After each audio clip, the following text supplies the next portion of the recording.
बिस्मिल्लाहिर्रहमानिर्रहीम। अस्सलाम वालेकुम। आज मैं आपके लिए बहुत ही मज़े की चॉकलेट फज ब्राउनी की रेसिपी लेकर आई हूँ, जिसको कि हम विदाउट ओवन बनाएंगे। बहुत ही मॉइस्ट और बहुत ही मुंह में घुलने वाली होती है और बच्चों की तो बहुत फेवरेट होती है और बेकरी से बहुत महंगी मिलती है। उससे बेहतर आप घर पर इसको बहुत कम बजट में बनाकर बच्चों को दें और बहुत सस्ती पड़ती है, बहुत ईजीली बहुत जल्दी बन जाती है। तो चलें इसको बनाना स्टार्ट करते हैं। तो सबसे पहले इसके लिए हम मोल्ड की तैयारी कर लेते हैं। हमने यहाँ पे 6.5 इंच का स्क्वायर मोल्ड लिया है। आप चाहें तो 7x7 इंच का भी ले सकते हैं या 8x8 इंच का भी।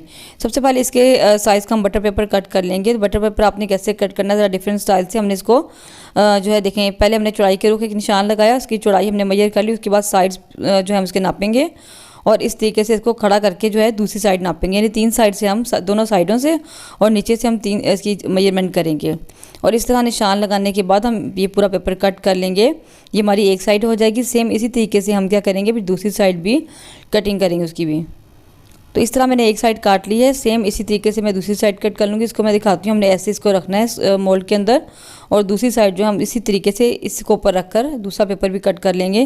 तो देखिए मैंने दूसरा बटर पेपर भी इस तरह कट कर लिया है। तो इसको हम जो है ग्रीस कर लेते हैं। सबसे पहले पैन को और ग्रीस करके इसके अंदर हम एक पेपर रखेंगे। अच्छा, ये आपने प्रिपरेशन जो है सबसे पहले करनी होती है, बहुत ज़रूरी होती है और आपको दिखाना भी ज़रूरी था ताकि आपको पता चले कि आपने बटर पेपर किस तरीके से कट करना है, क्योंकि बहुत से लोगों को कट करना नहीं आता बटर पेपर।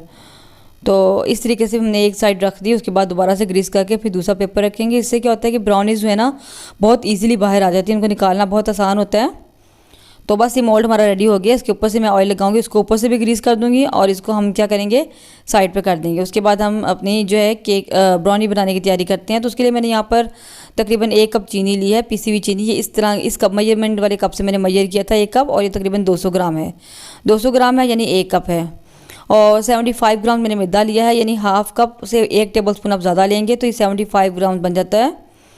और 25 ग्राम मैंने यहाँ पर कोको पाउडर लिया, यानी 25 ग्राम्स। और ये आपने 1/3 कप है। 1/3 कप होगा तो 25 ग्राम बनेगा, लेकिन बहुत मुँह तक आपने नहीं भरना, थोड़ा नीचे नीचे हो। हाफ़ कप मैंने यहाँ पर ऑयल लिया है, यानी 85 ग्राम्स है। ग्राम से आप मेजर करें तो 85 ग्राम्स है। और ये इस वाले हाफ़ कप से मैंने मेजर किया था ऑयल।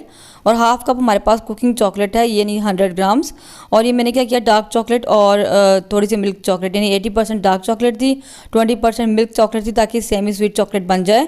उसको आपने मेल्ट कैसे करना है कि आपने 20 सेकंड माइक्रोवेव में रखना है। उसको आपने फिर हिलाना है अच्छे तरीके से, फिर 20 सेकंड रखना है। डायरेक्ट कभी भी इसको 1 मिनट के लिए नहीं रखते, वरना आपकी चॉकलेट जल जाएगी। उसके अलावा 2 अदद अंडे चाहिए हमें। और इसके अलावा यहाँ पर 1 टीस्पून हमें जो है वनीला एसेंस चाहिए होगा।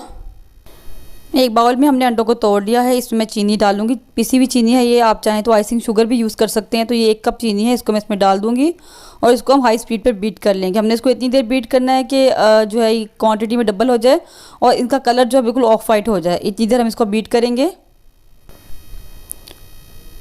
तो देखिए अंडों और चीनी का मिक्सचर जो हमारा क्वांटिटी में डबल भी हो गया, उसका कलर भी बिल्कुल ऑफ वाइट हो गया है। तो अब हम इसमें ऑयल डालते जाएंगे, साथ साथ थोड़ा थोड़ा करके इसको बीट करते जाएंगे। थोड़ा सा ऑयल डालेंगे और इसको बीट करेंगे और इस तरह करते सारा ऑयल डाल देंगे, उसको हम बीट कर लेंगे। ऑयल डाल के मैंने इसको अच्छे से बीट कर लिया। और अब हम इसमें वनीला एसेंस डालेंगे 1 टीस्पून और थोड़ा सा इसको मैं बीट करूँगी। बस थोड़ा सा मिक्स करना है इसको, बस जस्ट। तो वनीला एसेंस डाल के भी मैंने इसको मिक्स कर लिया है। और अब इसमें मेल्ट की हुई चॉकलेट डालेंगे। चॉकलेट को हमने सबसे पहले मेल्ट करके रखना है ताकि ये रूम टेम्परेचर पे आ जाए। अगर आप इसको बाद में मेल्ट करेंगे तो ये भी गर्म ही होगी, इसलिए आपने सबसे पहले चॉकलेट को मेल्ट कर लेना है और उसके बाद आपने बाकी की बेकिंग यानी कि सारा काम शुरू करना है। तो देखिए चॉकलेट डाल के भी हमने इसको अच्छे से मिक्स कर लिया। अब हमारा जो है बीटर का काम ख़त्म हो गया। अब मैंने एक स्ट्रेनर ले लिए, इसमें मैदा डालेंगे, कोको पाउडर डालेंगे और बिल्कुल 1 पिंच जो है हम नमक ही डालेंगे। और ये डाल के इसको अच्छे से जो है छानते जाएंगे और इसमें ऐड करते जाएंगे। तो देखिए सारा मैदा और कोको पाउडर हमने अच्छे तरीके से छान लिए और अब इसको हल्के हाथ से फोल्ड कर लेंगे।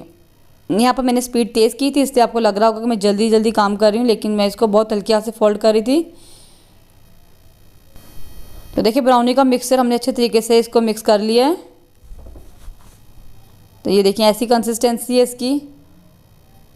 और अब इसको हम जो है मोल्ड में ट्रांसफ़र करेंगे। मैंने पहले से जो है प्रीहीट होने के लिए प्रेशर कुकर को रख दिया था। जब मैंने इसका बेकिंग का काम शुरू किया था तो मैंने अंदर स्टैंड रख के इसको प्रीहीट होने के लिए रख दिया था। तो बस इसको मोल्ड में डाल के 2-3 बार टैप करेंगे ताकि एयर बबल्स निकल जाएँ और फिर इसको हम प्रेशर कुकर में रख देंगे।